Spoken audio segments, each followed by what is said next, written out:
السلام علیکم ناظرین، میں عمر دراز صابری، آپ دیکھ رہے ہیں سٹی ون نیوز۔ خبر شامل کرتے ہیں ٹوبہ سنگھ سے۔ کمالیہ سٹی ہونے والے ترقیاتی کاموں میں معیار پر کوئی سمجھوتہ نہیں کیا جائے گا، C O Shehryar. Chief officer municipal committee Kamalia Shehryar نے ایس ڈی او فراز احواز کے ہمراہ کمالیہ کے مختلف علاقوں میں ہونے والے ترقیاتی کاموں کے ساتھ ساتھ ڈسپوزل اسٹیشن کا بھی معائنہ کیا۔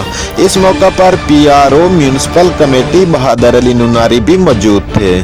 رپورٹ کر رہے ہیں district reporter Maqbool Tariq, City One News, Toba Singh.